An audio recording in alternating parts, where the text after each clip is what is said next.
کیونکہ پیغمبروں کا سلسلہ ختم. اب دین کو قیامت تک جو باقی رکھا جائے گا، تو جب اصل نہیں ہوتا تو اس کے وارث ہوتے ہیں نا. بھائی نائب ہوتا ہے نا، آپ وزیر اعظم جب دورے پہ جائیں گے تو کسی کو نائب بنا کے جائیں گے نا. صدر مملکت دورے پر جائیں گے تو نائب بنا کے. کوئی بھی شخص جب اپنی اصل جگہ سے جاتا ہے تو وہاں کسی کو بٹھا کے جاتا ہے. تو آپ صلی اللہ علیہ وسلم کے دنیا سے جانے کے بعد صحابہ آپ کے وارث بنے، اور صحابہ میں خاص طور پہ وہ جن کو علم اللہ نے دیا تھا، تو لوگ پھر ان سے رجوع کرتے تھے. پھر تابعین، تبع تابعین، اور یہ سلسلہ قیامت تک آج تک چلا آ رہا ہے اور قیامت تک چلتا رہے گا. لیکن دوسری طرف حدیث میں یہ بھی آتا ہے لَتَتَّبِعُنَّ سُنَنَ الَّذِينَ مِن قَبْلِكُمْ، تم سے پہلے جو یہود و نصارہ گزر چکے تم بھی انہی کو فالو کرو گے، حتیٰ کہ ان میں سے اگر کوئی گوہ کے بل میں گھسا ہوگا تو تم بھی گھسنے کی کوشش کرو گے. یعنی مطلب یہ کہ انسان تو گوہ کے بل میں نہیں گھستا نا، یعنی ایسے ان کو فالو کرو گے کہ کسی نے بہت ہی کوئی الٹا کام بھی کیا ہو جو انسان پہ بالکل سوٹ نہیں کرتا، جس کی سرے سے کوئی لاجک بنتی نہیں ہے. بھائی گوہ تو گوہ کے لیے بل ہے نا، وہ انسانوں کے لیے تھوڑی ہے. ارے گوہ بل بناتی ہے اپنے لیے، وہ انسانوں کے رہنے کی جگہ ہے. گوہ کو دیکھ کے آپ اس بل میں نہیں گھسو گے، آپ یہ دیکھو کہ گورا اس میں گھس رہا ہے، گورے کو دیکھ کے آپ اس میں گھسنے کی کوشش کرو گے کہ یہ اس میں گھسا ہے تو یقیناً اس میں کچھ خربوزے بٹ رہے ہوں گے اندر. نہیں بھی بٹ رہے ہوں گے تو بس یہ ایک فیشن ہے، حالانکہ گھس سکتے نہیں ہیں. اس میں ایک مثال دی جا رہی ہے، کیسے پیچھے لکیروں کے فقیر بن کے چلو گے. یہ نہیں دیکھو گے کہ یہ فالو کرنے کی چیز ہے بھی کہ نہیں ہے. ہیئر کٹنگ کہاں سے آ رہی ہے؟ بولو نا. جو آج کل نوجوانوں کے عجیب عجیب سے بال ہیں، یہ فیشن کہاں سے نکلا ہے؟ خواتین کے ادھورے کپڑے سب وہیں سے، سب الٹا سیدھا وہیں سے. ویسے کہتے ہیں گورے جو ہے معاملات کے ایک نمبر ہوتے ہیں. چلو یار آپ نے گورے جیسے بال بنا لیے تو معاملات میں ایک نمبر وہ نہیں. ٹھیک ہے، کہتے ہیں ہمارا اپنا کلچر ہے بھائی، ان کا اپنا کلچر ہے. سارے ہوتے بھی نہیں ایک نمبر، اتنی خوش فہمی میں مبتلا نہ ہو آپ. قانون ہے نا، قانون بہت سخت ہے. دوسرا وہاں گورنمنٹ نے تربیت کی ہے لوگوں کی. خیر یہ ٹاپک نہیں ہے ابھی، بہت اہم ٹاپک رہ جائے گا پھر.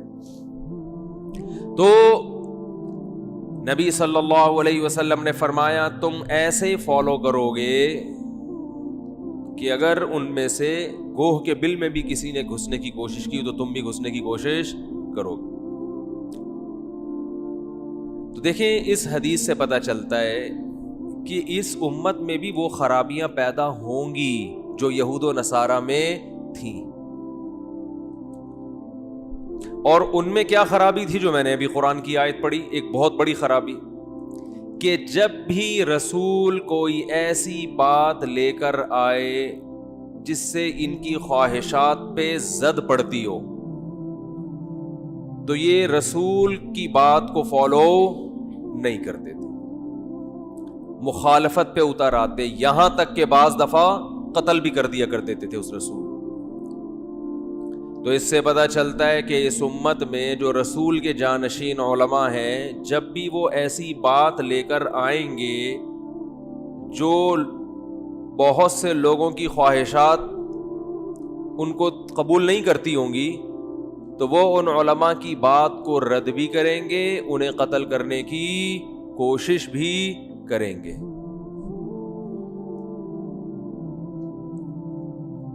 وجہ کیا ہے کہ آپ کو وہ باتیں اچھی نہیں لگ رہی، چاہے کتنی حق پر مبنی ہو، آپ کو نہیں اچھی لگ رہی وہ. تو اس حدیث میں، حدیث کے ایک حدیث میں علماء کی فضیلت ہے، ایک دوسری حدیث میں علماء کی برائی ہے. اس امت میں دونوں قسم کے علماء ہوں گے. ایک انبیاء کے وارث، یہ خوبی بھی اس امت میں ہے، اور یہ امت پچھلوں کو فالو بھی کرے گی. تو یقیناً کچھ ایسے علماء بھی ہوں گے جو یہود کے طرز پہ چلیں گے کہ ان کے علماء لوگوں سے پیسے لے کے حق کو چھپا دیا کرتے تھے. ان الذین یکتمون ما انزلنا من البینات والہدی، اللہ فرماتے ہیں جو لوگ ہم نے جو آیتیں نازل کی اور ہدایت جو ہم نے آسمان سے نازل کی اور بینات واضح دلائل اور واضح باتیں جو ہم نے آسمان سے نازل کی ہیں، جو لوگ ان چیزوں کو چھپاتے ہیں، اولئک یلعنہم اللہ، ان لوگوں پر اللہ کی لعنت. اور فرمایا وَيَشْتَرُونَ بِهِ ثَمَنًا قَلِيلًا، اللہ کی آیات کو چھپا کے جو چند ٹکے لوگوں سے لیتے ہیں. وہ کوئی نہ کوئی مفاد ہوتا ہے نا انسان کا جب حق کو بیان نہیں کرتا. کئی جو چند ٹکے لیتے ہیں تو مَا يَأْكُلُونَ فِي بُطُونِهِمْ إِلَّا النَّارِ، یہ اصل میں اپنے پیٹ میں سوائے آگ کے کچھ بھی داخل نہیں کر رہے. اللہ نے ایک یتیم کا مال کھانے والے کو یہ کہا ہے کہ آگ کے انگارے کھا رہا ہے. بڑا بھائی چھوٹے بھائی کی وراثت کھا جاتا ہے نا، آپ کو نہیں پتا؟ آپ کو تو پتا ہوگا بھائی. جب ابا کا انتقال ہوتا ہے تو بڑا بھائی چھوٹے بھائیوں کو دیتا ہے پورے پورے پیسے گن کے، وہ کاروبار کے نام پہ کھا جاتا ہے. تو اس پہ قرآن نے کہا کہ یہ جو بڑا چھوٹے کی وراثت کھا رہا ہے یہ اصل میں وراثت نہیں بلکہ آگ کے انگارے کھا رہا ہے. سورہ نساء میں اللہ نے فرمایا کھا لو جتنا مرضی کھانا ہے، یہ انگارے ہیں، کھاتے رہو. اور ایک اللہ نے ان علماء کے بارے میں جو اللہ کی آیات کو چھپاتے ہیں یا اس کی غلط سلط تعویلات کرتے ہیں، ان کے بارے میں فرمایا دیکھو دو عیب تھے یہود علماء میں، سب میں نہیں تھے، میجورٹی میں، سب ان کے بھی خراب نہیں تھے، میجورٹی ایسی تھی. تو دو عیب تھے ان کے اندر. ایک اللہ کی آیات کو چھپانا، جو آیت آپ کے اگینسٹ جا رہی ہے وہ پبلک میں بیان نہ کرنا. دوسرا جرم یہ تھا یحرفون الکلم عن مواضعہ،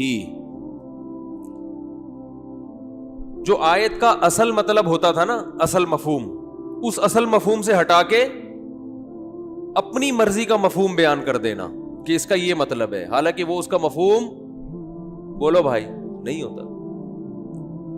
ہر ایک کے کلام کا ایک مفہوم ہوا کرتا ہے، سیاق و سباق سے پتہ چل رہا ہے بات کیا چل رہی ہے، کیا اس کا مقصد ہے.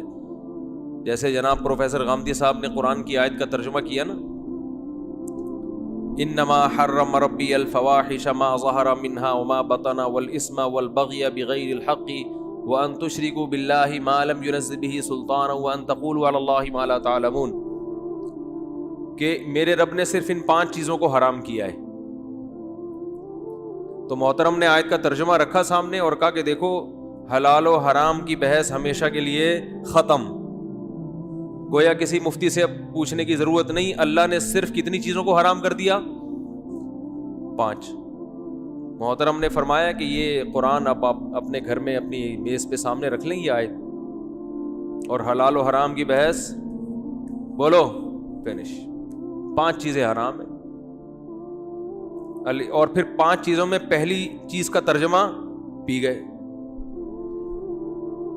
کیونکہ اس کا مفہوم بہت وسیع تھا تو وہ کیا ہوا، پی گئے.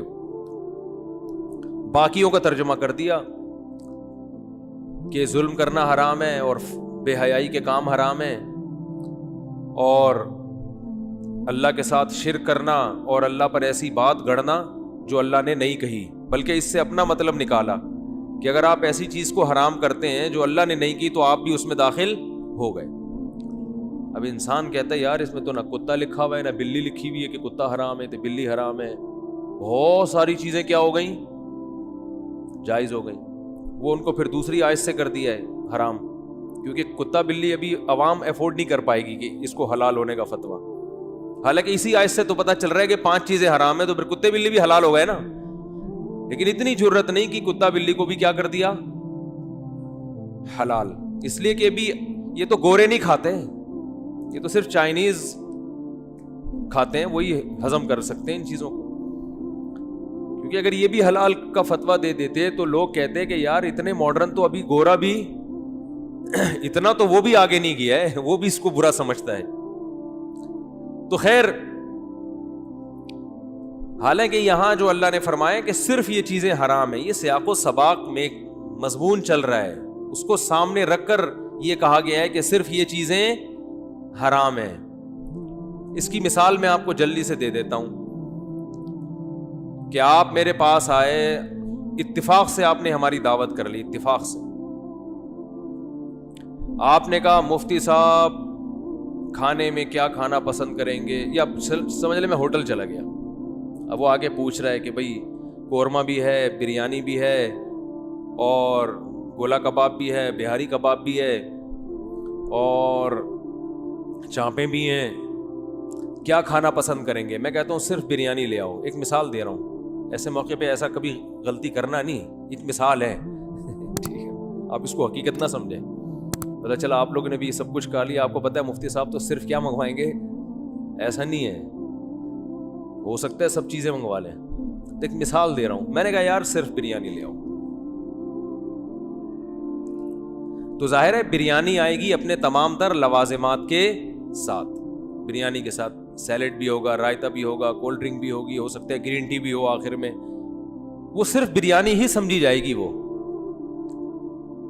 لیکن آپ ایسے لکیر کے فقیر تھے, آپ نے کہا صرف بریانی, صرف, جیسے نا قرآن میں آتا ہے یہ صرف 5 چیزیں حرام ہیں, تو یہ غامدی صاحب نے یہی حرکت کی ہے یہاں پہ, ٹھیک ہے نا. صرف کے مفہوم کو اتنا وسیع کر لیا ہے کہ ان کو نہیں پتا کہ علماء آپ کی اس لطیفے پہ ہنسیں گے, عوام بے وقوف بن سکتی ہے لفظی ترجمے سے.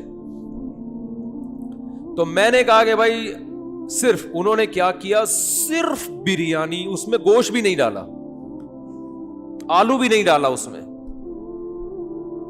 کیونکہ صرف بریانی کے لیے بوٹی کا ہونا ضروری نہیں ہے, بغیر گوشت کے بھی بوٹیوں کے بھی بریانی ملتی ہے کہ بھائی بوٹی کے ساتھ ہی, اور بغیر بوٹی کے ہوتا ہے نا, لیگ پیس کے اتنے, اور چیسٹ کے اتنے, اور ڈبل پیس کے اتنے, اور بغیر پیس لیس کے اتنے. اس میں پیس ہی پیس ہوگا, سکون ملے گا آپ کو, پیس مانا سکون نا. تو آپ لے آئے اور نہ رائتا نہ کوئی سیلیڈ, کچھ بھی نہیں. میں کہوں بھائی یہ کیا لے آیا یار, کوئی تھوڑا سا سیلیڈ ہو, کوئی پیاز میاز کوئی. انہوں نے کہا آپ نے کیا کہا تھا, صرف بریانی. تو یہ صرف جو ہے نا, میں نے قورمے اور وہ کباب کی جو مختلف قسمیں ہیں ان کو نکالنے کے لیے کہا تھا. سمجھ میں آ رہی ہے بات؟ صرف کا مطلب یہ تھا کہ آئٹم جو ہے, جو بڑے بڑے آئٹم ہیں, ان میں یہ والے آئٹم نہیں, یہ والا آئٹم. وجہ کیا ہے کہ بات کیا چل رہی تھی کہ آپ مجھ سے مختلف چیزوں کے بارے میں سوال کر رہے تھے کہ بھئی یہ بھی یہ بھی یہ بھی. تو وہاں جب میں صرف کہوں گا تو مقصد ہوگا ان چیزوں کو نکالنا. لیکن اگر آپ کے پاس صرف بریانی, آپ نے کہا مفتی صاحب اتفاق سے آج صرف بریانی باقی بچی ہے, تو میں بریانی لے آتا ہوں, سیلیڈ بھی لے آتا ہوں, کولڈ ڈرنک بھی لے آتا ہوں, اور رائتا بھی لے آتا ہوں, اس کے لوازمات کے ساتھ بریانی. میں کہتا ہوں نہیں بھائی صرف بریانی لے آؤ. یہاں صرف کا مطلب کیا ہے کہ سیلیڈ رائتے کی ضرورت, بولو نا. یہاں صرف کا مطلب کچھ اور ہے, وہاں صرف کا مطلب کچھ اور تھا. تو قرآن میں بھی یہ صرف کا لفظ انما کا ہوتا ہے صرف کو, ایک ہوتا ہے انا کا معنی تو بے شک, انما صرف اور صرف. تو یہ صرف جو ہے یہ بھی سیاق و سباق کو دیکھ کر اور آیت کے شان نزول کو دیکھ کر اس کا یہ متعین ہوتا ہے کہ یہاں صرف سے کیا مراد ہے. تو قرآن جب کہہ رہا ہے کہ صرف یہ 5 چیزیں حرام ہیں, تو مطلب یہ ہے کہ مشرکین نے اور بہت ساری چیزیں حرام کی ہوئی تھی اپنے اوپر. ان چیزوں کو تو مشرکین بھی حرام سمجھتے تھے جن کو اسلام حرام کہتا ہے, کتا, بلی اور بہت ساری چیزیں. تو قرآن کہہ رہا ہے جن چیزوں کو تم نے حرام کیا ہے نا, ان میں یہ والی حرام ہے, باقی حرام نہیں ہے, ان میں صرف یہ والی حرام ہے. سمجھ میں آ رہی ہے بات کہ نہیں آ رہی؟ باقی تو تم نے خود اخپل طریقے سے حرام کی ہوئی اپنے اوپر. اس کی مثال ایسے ہے جیسے ہمارے ہاں الٹی الٹی رسومات ہیں. لوگ سفر میں شادی نہیں کر رہے, محرم میں شادی نہیں کر رہے, سفر کو منحوس سمجھ رہے ہیں, اور جو ہے اس طرح کی بہت سی حرکتیں لوگ اپنی طرف سے بہت سی چیزوں کو ناجائز کیا ہوا ہے نا لوگوں نے. تو ہم ایسے موقع پہ ان سے کہتے ہیں کہ بھائی اسلام کو اس سے کیا واسطہ کہ آپ کس مہینے میں نکاح کرتے ہو, کس مہینے میں اب آپ کی ولادت ہوتی ہے. اسلام میں تو صرف یہ حرام ہے کہ لڑکی سے جہیز نہ لیا جائے, بارات کا کھانا غیر شرعی رسم ہے, نکاح کے بعد بیوی کے حقوق ادا نہیں کرتے, یہ بری چیز ہے. صرف یہ چیزیں غلط ہیں. کیا مطلب؟ نکاح کے موقع پہ صرف یہ چیزیں غلط ہیں. نکاح کس دن کس ٹائم ہوگا اس سے اسلام کو کوئی واسطہ نہیں ہے. یعنی ہم یہ بتاتے ہیں جو کرنے کے کام ہے وہ کرو نا بھائی. نکاح میں برکت پیدا کرنی ہے تو محرم سفر کو مت دیکھو, جہیز کو دیکھو. کیوں لے رہے ہو؟ لڑکی کے باپ پہ بوجھ کیوں بن رہے ہو؟ بر وقت نکاح کیوں نہیں کر رہے؟ 40 سال میں محرم کے علاوہ بھی نکاح ہوگا نا, تو بھی کوئی برکتوں کی زیادہ امید نہ رکھیں. 40 سال کی عمر میں نکاح کر رہے ہیں اور کہہ رہے ہیں میں ربیع الاول میں کروں گا کیونکہ محرم سفر میں معاذ اللہ نحوست ہوتی ہے. اب کیا رہ گیا برکت کے لیے؟ تو آپ نے نکاح جلد کرنا ہے. اب دیکھو ایک آدمی نکاح کر نہیں رہا, اب جناب بیچارے کا نکاح کا رشتہ نہیں مل رہا تھا, اس کی عمر ہو گئی اسی حال میں 40 سال ہو گئی. اب اس کو جا کے رشتہ ملا ہے تو لڑکی والوں نے محرم کی ڈیٹ رکھ دی. تو آپ نے میں اسے کیا کہوں گا کہ بھائی اب محرم کی ڈیٹ رکھی ہے کر لے. یہ دولہا کہہ رہے نہیں محرم معاذ اللہ منحوس ہے یا سفر معاذ اللہ منحوس, میں ربیع الاول میں کروں گا. تو میں اس سے کیا کہوں گا بھائی تو اپنی ایج دیکھ. اسلام میں جو برا ہے وہ دیر سے نکاح ہے. تو صرف اسلام دیر سے نکاح کو, جہیز لینے کو, غیر شرعی طریقے سے نکاح کرنے کو, ان چیزوں کو برا سمجھتا ہے. تو یہاں صرف کا مطلب کیا ہوگا کہ کیا مطلب اب باقی جو مرضی کرتے رہو, لوگوں کی جیبیں بھی کاٹتے رہو. تو یہ صرف جو ہے نا, یہ بتانا چاہتا ہوں کہ صرف ہر جگہ صرف کے معنی میں نہیں ہوتا. ہر جگہ اس کا مطلب کچھ اور ہوتا ہے. ایک اور مثال دیتا ہوں. جیسے یہ لوگ حلال کا دروازہ بہت زیادہ کھول دیتے ہیں نا قرآن کی آیتوں کے ترجمے کر کے, اسی طرح بہت سے لوگوں نے عقیدوں میں خرابی پیدا کی کہ اللہ تعالیٰ نے پیغمبروں کو مختار کل بنایا ہے, تمام چیزوں کے اللہ نے ان کو اختیارات دے دیے. تو اس سے بھی استدلال کیا جاتا ہے, دلیل پکڑی جاتی ہے قرآن کی آیتوں سے. وَأُوتِيَتْ مِن كُلِّ شَيْءٍ, ملکہ سبا کے بارے میں اللہ نے فرمایا اس سے ہر چیز ہم نے عطا کر دی تھی, ہر چیز دے دی تھی. کہتے ہیں جب ملکہ سبا کو ہر چیز مل سکتی ہے تو پیغمبروں کو ہر چیز کیوں نہیں مل سکتی, ان کو سب اختیارات کیوں نہیں مل سکتے. ملکہ سبا کے بارے میں جو قرآن کہتے ہیں نا اس کو ہم نے ہر چیز عطا کر دی تھی. تو وہاں ہر چیز سے مراد ہے حکومت کو کامیابی والے طریقے سے چلانے کے لیے جو وسائل چاہیے وہ تمام کے تمام وسائل ان کے پاس موجود تھے, جن کو اسباب کی دنیا میں وسائل سمجھا جاتا ہے. یہ نہیں کہ کوئی غیر اختیاری قوتیں بھی اس کے پاس آ گئی تھیں کہ اب وہ چھو کرے اور جو مرضی ہو جائے. بھائی مالدار آدمی سے ملو, کیا کیسے حالت ہے, کہتے ہیں اللہ کا دیا سب کچھ ہے میرے پاس, اللہ کا دیا سب کچھ ہے. تو سب کچھ کا کیا مطلب؟ پوری کائنات آپ کے قبضے میں آ گئی ہے. جس کو چاہے اولاد دے دو, جس کو چاہے بیٹا دے دو, جس کو چاہے, حالانکہ ممکن ہے اس کو خود کو اولاد نہ ملی ہو بیچارے کو, لیکن وہ کیا کہتے ہیں اللہ کا دیا سب کچھ. یعنی ہر وہ نعمت میرے پاس موجود ہے جس کے لوگ متلاشی ہوتے ہیں اور کسی کو مل جاتی ہے اور کسی کو وہ نعمتیں نہیں ملتی. مگر وہ نعمتیں جو لوگوں کی چاہت ہے, جو عام طور پر دنیا میں مل سکتی ہیں, وہ تمام کی تمام مجھے ملی ہوئی ہیں. تو سب کچھ کا مطلب, صرف کا مطلب ہر جگہ سب کچھ نہیں ہوتا, ہر جگہ صرف نہیں ہوتا. جب ہم اللہ کے بارے میں کہتے ہیں کہ اللہ سب کچھ کا مالک ہے تو یہاں سب کچھ کا مطلب کچھ اور ہے. جب ہم پیغمبر کے بارے میں کہتے ہیں کہ ہر چیز کا علم دے دیا گیا, یہاں ہر چیز اور سب کچھ کا مطلب کچھ اور ہے. بات آ رہی ہے سمجھ میں کہ نہیں آ رہی ہے؟ تو اب میں جلدی سے اصل کو اس کی طرف آتا ہوں. تو میں یہ عرض کر رہا تھا کہ یہود علماء نے بہت سی آیتوں کو چھپایا, ان میں تحریف کی, آیتوں کو چھپایا بھی انہوں نے, اور جو آیتیں لوگوں کے سامنے تھیں ان کو گول مول غلط ملت کر کے لوگوں کے سامنے غلط تشریح بھی کی. اور قرآن کے الفاظ وَمِنْهُمْ أُمِّيُّونَ لَا يَعْلَمُونَ الْكِتَابَ إِلَّا أَمَانِيَّ, ان میں بہت سے ایسے تھے جو تورات کی صرف ظاہری آیتوں کو جانتے تھے, تلاوت کرنا, تورات کا مفہوم نہیں جانتے تھے. ایسی عوام کو ان علماء کے لیے بے وقوف اور الو بنانا آسان ہو گیا. بات آ رہی ہے سمجھ میں؟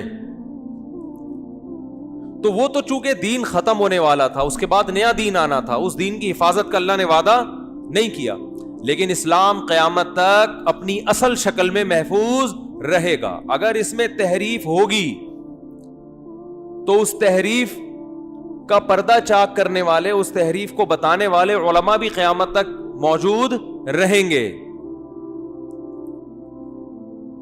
تو اب آپ نے یہ دیکھنا ہے کہ کون قرآن و سنت کے نام پر اپنی دکان چلا رہا ہے اور کون قرآن و سنت کی حقیقی تشریح, بولو بھائی, بیان کر. اور بعض دفعہ دکان یہ کہہ کے چلائی جاتی ہے کہ میں لوگوں کی دکانیں بند کرا رہا ہوں, یہ بھی دکان چلانے کا ایک طریقہ ہوتا ہے. جتنے باطل فرقے آئے ہیں نا, لیبل سب کے بہت ہی خوبصورت, کیونکہ ان کے پاس دم تو ہوتا نہیں ہے دلائل کا, تو ان کے لیبل سب سے اچھے ہوتے ہیں. لیبل بہت ہیں. لیبل کا سہارا لے کے, سب سے پہلا لیبل, ہم فرقہ واریت کو مانتے ہی نہیں ہیں, حالانکہ خود ایک نیا فرقہ لانچ کر رہے ہوتے ہیں, ایک نیا فرقہ لا رہے ہوتے ہیں, کہتے ہیں ہمارا کوئی نام نہیں ہے. تو بھائی بے نام فرقے بھی ہوتے ہیں, فرقہ کے نام ہونا ضروری نہیں ہے. فرقہ تو بے نام بھی ہو سکتا ہے. بچہ پیدا ہو گیا, ضروری تھوڑی ہے نام رکھو, پھر بھی بچہ تو ہے نا. وہ آپ نے کہا میں نام دوں گا, لوگوں کو پتا چل جائے گا بچہ ہی ہے, تو بھائی لوگوں کو تو اس کی شخصیت کو دیکھ کے پتا چلے گا. تو فرقے کا مطلب پوری امت ایک طرف تھی, آپ نے ایک نئی چیز لے آئے مارکیٹ میں, اور آپ اس پہ فرق کر رہے ہیں کہ ہمارا کوئی نام نہیں ہے. یہ ایسے ہی ہے جیسے وہ لکھا ہوتا ہے نا کمپنیوں نے, ملتے جلتے ناموں سے دھوکہ نہ کھائیں, ہماری کوئی برانچ نہیں ہے. ٹھیک ہے, تو وہ نام آپ نے نہیں رکھا, وہ خود پڑ جائے گا تھوڑے دنوں میں. دوسرے, جب ان فرقہ واریت کے خلاف جو لوگ کام کر رہے ہیں اور حقیقت میں فرقہ واریت پھیلا رہے ہوتے ہیں, لڑائیاں جھگڑے اور پتہ نہیں کیا کیا ہو رہا ہوتا ہے, پوری امت سے اعتماد ختم.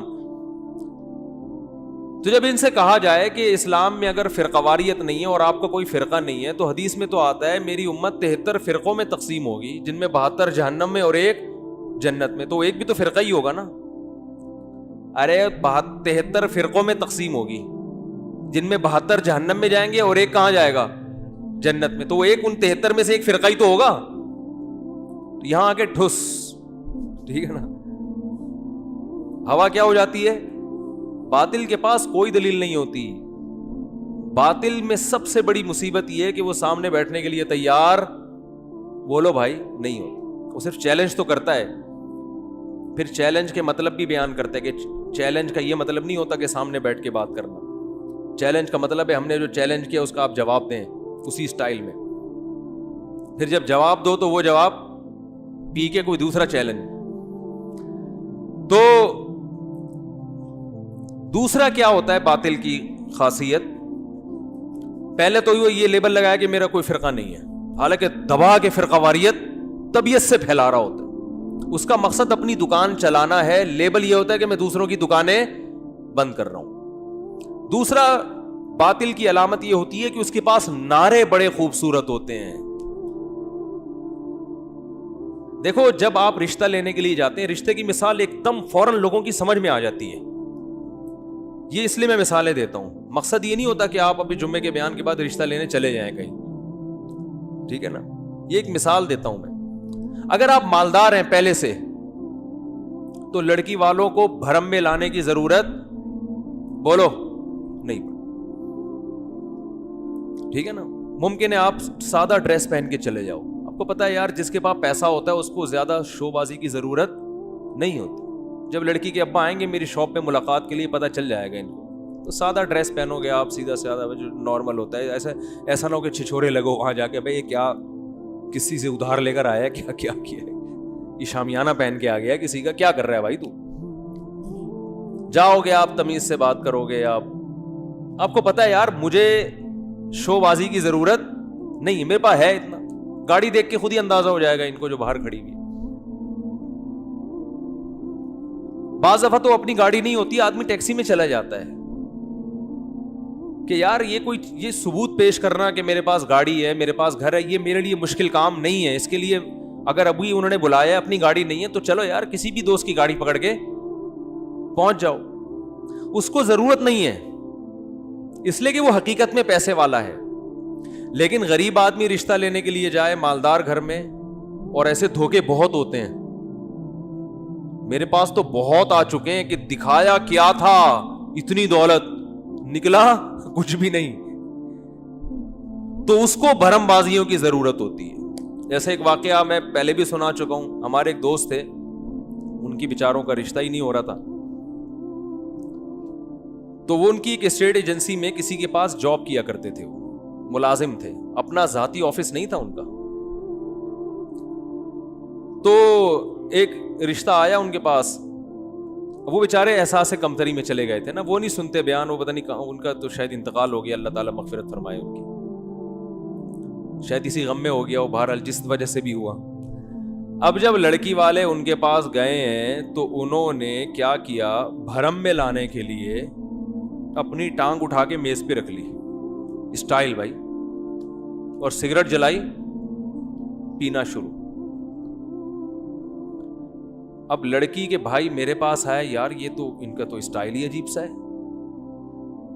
سگریٹ بھی پی رہے ہیں. ابے سگریٹ بعد میں پی لینا یار, اور ایک ٹانگ اٹھا کے کرسی پہ بیٹھے ہیں, ایک ٹانگ کہاں, میز پہ سامنے, کیونکہ آفس اپنا, بولو بھائی, نہیں تھا. تو بیچارہ نے تھوڑا سا نا وہ احساس کمتری میں چلے گئے تھے. آدمی اچھے تھے, لیکن بعض دفعہ انسان یہ کام جان کر نہیں کر رہا ہوتا, جب بہت زیادہ پریشان ہوتا ہے تو بھی ایسی کچھ ایب نارملٹی والی حرکتیں ہو جاتی ہیں اس سے. یہ غیبت نہیں ہو رہی, کسی کو نہیں پتا چلے گا کس کی بات ہو رہی ہے, ان کو بھی نہیں پتا چلے گا, بے فکر رہیں. اور اگر چل بھی جائے گا تو وہ جانے میں جانوں, آپ کو کیا مسئلہ ہے. تو اب کیا ہوا ہے کہ جی وہ بھرم میں لینے کے لیے نا انہوں نے, میں نے پھر اس سے پوچھا, میں نے کہا یار تم نے کیا حرکت کی ہے, ایک تو اپنی ایج دیکھو, تم اتنی عمر تمہاری زیادہ ہو گئی اور یہ حرکت کر رہے ہو. اچھا, پھر وہ لڑکی کے بھائی نے بتایا کہ ہم نے ان سے پوچھا کہ آپ کرتے کیا ہیں, انہوں نے کہا دیکھ نہیں رہا اتنے بڑے آفس میں ایسے ٹانگ پہ ٹانگ رکھ کے بیٹھا ہوا ہوں میں. ابھی بھی کیا بتانے کی ضرورت ہے, مطلب بزنس ہے بھائی, اچھا کھاتے ہیں, اچھا پیتے ہیں. یہ تو بیچارے کی میں نے ایک مثال دے دی جس میں ظاہر ہے سادگی زیادہ تھی, کوئی چالاکی نہیں تھی. وہ بعض دفعہ اتنا زیادہ انسان, لوگ لفٹ نہیں کراتے ہیں نا بعض دفعہ, لوگوں کو بھی تو ایک معیار بہت اونچا ہے, تو وہ تھوڑا سا نروس ہو جاتا ہے آدمی. لیکن حقیقت بھی ایسی ہے کہ نہیں ہے, جب آپ اندر سے خالی ہوتے ہیں تو بھرم کے لیے آپ کے پاس ڈائلاگ کے علاوہ, بولو بھائی, کچھ بھی نہیں ہوتا. پھر آپ کو کبھی اہل بیت سے محبت, کبھی عشق رسول کا نعرہ, کبھی جو ہے وہ حب صحابہ کا نعرہ, کبھی یہ نعرے کو سہارا لینا پڑتا ہے. اہل بیت سے محبت ہمارے ایمان کا جز ہے, اور یہ نعرہ لگانے میں بھی کوئی حرج, بولو, نہیں ہے. صحابہ سے محبت ہمارے ایمان کا جز ہے, اور یہ نعرہ لگانے میں بھی کوئی حرج نہیں ہے. عشق مصطفیٰ ہمارے ایمان کا جزو ہے, اور اس کے نعرہ لگانے میں بھی کوئی حرج نہیں ہے. لیکن اگر اس نعرے کے پیچھے, ان تینوں نعروں کے پیچھے مقاصد غلط ہیں, تو اس کا مطلب یہ نعرہ اس لیے لگایا جا رہا ہے کہ آپ اپنے عیبوں پر پردہ ڈالنا چاہتے ہو. اہل بیت سے محبت اہل بیت کی اطاعت کا نام ہے. اطاعت نام کی, حضرت حسین کی پوری داڑھی تھی یا نہیں تھی, مجھے یہ بتاؤ, بولو نا بھائی. کتنے لوگ ہیں حضرت حسین کی محبت میں داڑیاں رکھتے ہیں, اہل بیت کی محبت میں؟ حضرت علی کی داڑھی تھی یا نہیں تھی؟ حضرت علی تکبیر اولیٰ سے نماز چھوڑتے تھے, مجھے یہ بتاؤ, بولو نا, کیا ہو گیا؟ حضرت علی رضی اللہ تعالی عنہ تہجد گزار تھے یا نہیں تھے؟ نہ تکبیر اولا کبھی فوت ہوئی الا ماشاء اللہ. حضرت حسین رضی اللہ تعالی عنہ تو کربلا میں بھی جماعت سے نمازیں پڑھ رہے ہیں, کربلا کے میدان میں. آج اہل بیت سے محبت کرنے والوں میں کتنے ہیں جو تکبیر اولا سے نماز پڑھتے ہیں؟ کتنوں کی داڑیاں ہیں؟ چہرہ اہل بیت کے مطابق بنانے کے لیے تیار نہیں ہے. آپ تقریریں دیکھو, صحابہ سے محبت کے کتنے لوگ دعوے دار ہیں, لیکن کیا صحابہ کو فالو کیا جا رہا ہے؟ صحابہ داڑیاں رکھتے تھے کہ نہیں رکھتے تھے؟ بولو نا بھائی, کیا ہو گیا؟ ربیع الاول صحابہ کے دور میں کئی بار آیا, کیا کسی ایک صحابی نے وہ کچھ کیا جو آج ہو رہا ہے ربیع الاول میں؟ بولو نا بھائی, کسی صحابی نے کوئی کیک کاٹا یا نبی کی برتھ ڈے منائی؟ تو چونکہ فالو نہیں. دیکھو گھر میں 2 بچے ہوتے ہیں نا, اسی طرح قرآن و حدیث کا لیبل بہت لگایا جا رہا ہے. قرآن, میں صرف قرآن کو مانتا ہوں, میں صرف قرآن کو. منکرین حدیث کیا کہتے ہیں؟ میں صرف قرآن کو مانتا ہوں, صرف قرآن کو مانتا ہوں. ارے قرآن خود نبی کی اطاعت کا حکم دے رہا ہے. اب چونکہ قرآن کی آیتوں کو نہیں مانتے نا جس میں نبی کی اطاعت کا حکم دیا گیا ہے, تو اب ان کو پتہ ہے مجرم ہے, لہذا وہ یہ نہیں کہیں گے کہ ہم جو ہے وہ حدیث کو نہیں مانتے, ہم جو ہے صحابہ کو نہیں مانتے, ہم وہ یہ نہیں, وہ کہیں گے ہم قرآن کو مانتے ہیں جو اللہ کی آخری کتاب, اور قرآن کے سچے عاشق ہم ہیں. او بھائی, آپ اس لیے یہ دعویٰ کر رہے ہو کہ آپ قرآن کو مانتے نہیں ہو. اسی طرح آج بہت سے لوگ ہم صرف قرآن و حدیث کو مانتے ہیں. مقصد ان کا قرآن و حدیث نہیں, فقہا کا انکار ہے کہ قرآن و حدیث کی وہ تشریح جو فقہا نے کی ہے وہ نہیں مانیں گے, جو ہماری کھوپڑی میں آئے گی وہ مانیں گے ہم. لیکن وہ یہ لیبل نہیں لگائیں گے کہ ہم فقہ کو نہیں مانتے. لیبل یہ ہوگا ہم صرف کس کو مانتے ہیں؟ قرآن و حدیث کو. لیبل پہ کام چل رہا ہے مارکیٹ میں ہول سیل کے حساب سے. جس آدمی نے قرآن و سنت کی کوئی بھی بات اپنے پیر و مرشد کے کہنے پہ رد کرنی ہے, وہ بزرگی کا لیبل لگاتا ہے, ہم بزرگوں کو مانتے ہیں. نہیں آ رہی بات؟ ان میں سے زیادہ تر لوگ, سب نہیں, نہ تو قرآن کو مانتے ہیں, نہ قرآن و حدیث کو مانتے ہیں, نہ بزرگوں کو مانتے ہیں, نہ صحابہ کو مانتے ہیں. شاعر نے کیا بہترین بات کی ہے, شرط ایمان مصطفیٰ سے والہانہ پیار ہے. یعنی مصطفیٰ صلی اللہ علیہ وسلم سے جب تک والہانہ پیار نہیں ہوگا ایمان کی شرط مکمل نہیں ہوگی. لیکن اگلے مصرے میں انہوں نے کہا پیار لیکن پیروی ہے, پیروی دشوار ہے. پیار نام دعووں کا نہیں ہے, پیار نام کس کا ہے؟ پیروی کا, فالو کرنا. اور کہا فالو کرنا بہت مشکل ہے. آگے شاعر کہتا ہے جس کو دیکھو اس کا دیوانہ سرے بازار ہے. یعنی کیونکہ اب لوگوں نے پیار کی ڈیفینیشن ہی کو چینج کر دیا, صرف نعرہ لگانے کو پیار کہا جاتا ہے, لہذا ہر دوسرا آدمی پیار و محبت کا دعوے دار ہے. سمجھ میں آ رہی ہے بات؟ دیکھو 2 آدمی ہونا, ایک باپ کے 2 بیٹے ہیں, ایک نالائق ہے اور ایک فرما بردار ہے. فرما بردار بیٹے کو اپنے باپ سے محبت کے لیے زیادہ نعروں کی ضرورت نہیں ہوتی. نعرہ لگانا جائز ہے, اہل بیت کی محبت کا بھی, صحابہ کی محبت کا بھی. میں نعرے کی برائی نہیں کر رہا, میں یہ کہہ رہا ہوں صرف نعرہ نہیں چلے گا. بعض دفعہ وہ لوگ زیادہ نعرہ لگاتے ہیں جو اہل بیت کو یا صحابہ کو یا نبی کو فالو نہیں کر رہے ہوتے, وہ زیادہ بڑے بڑے نعرے لگا رہے ہوتے ہیں. تو دیکھو ایک باپ کے 2 بیٹے, ایک فرمانبردار ایک نالائق. جب پیڑے کھانے کا ٹائم آئے گا نا تو نالائق زیادہ چیخ چیخ کے بولے گا کہ میرے ابا بہت اچھے, میں ابا کا بیٹا ہوں. یا وراثت لینے کا جب ٹائم آئے گا, ایسا ہوتا ہے کہ نہیں ہوتا؟ وراثت لینے کے لیے نالائق بیٹا سب سے آگے لائن میں لگا ہوا ہوتا ہے, نادرا کہ وہ دکھا رہا ہوتا ہے بے فارم میں یہ میرے ابا ہیں. تو بھائی یہ زندگی میں بھی تو آپ کے ابا تھے. چلو زندگی میں خدمت نہیں کی, اب آپ اپنے ابا کے لیے کیا کوئی کنواں وقف کرنا چاہتے ہو وراثت لے کے, یا کیا کرنا چاہتے ہو؟ تو آج نعروں پر مدار ہے, نعروں پر. جو زیادہ نعرے نہیں لگاتا, دیکھو جو میت پہ پھوٹ پھوٹ کے رو رہا ہوتا ہے, لوگ کہتے ہیں اس کو بڑی محبت تھی, حالانکہ کمبخت نے ابا کی بیماری میں ایک ڈھیلا بھی خرچ نہیں کیا ہوتا. بعض دفعہ, سب نہیں, بلکہ مارنے والا رو رہا ہوتا ہے سب سے زیادہ. تو جس نے قتل کیا ہوتا ہے نا, جنازے میں سب سے زیادہ آپ نے دیکھا نہیں ہے کیا؟ ارے ایسے بہت سے واقعات ہیں، جس نے قتل کیا ہے سب سے زیادہ جنازے میں وہی رو رہا ہو، تاکہ کسی کو شبہ ہی نہ ہو، اور اسی سے شبہ ہوتا ہے بھئی اتنا کیوں رو رہا ہے، حالانکہ اس کے کچھ لگتے بھی نہیں ہے، یہ اتنا کیوں رو رہا ہے، اس سے شبہ ہوتا ہے۔ بہت سے لوگوں پہ شبہ ہوا ہے، آپ کو پتہ ہی ہوگا کس کس کی بات ہو رہی ہے۔ بہت سے لوگ ایسے ہیں جو اتنا روئے ہیں مارنے کے بعد کہ شروع میں تو ہمیں لگا کہ واقعی غم ہوا ہے، پھر ہمیں اندازہ ہوا بھائی یہ مسئلہ اتنا تو آدمی اپنے باپ کے جنازے میں نہیں رو رہا ہوتا ہے یار۔ تو یہ ایک طریقہ ہے کہ اپنے جرم کو مٹانے کے لیے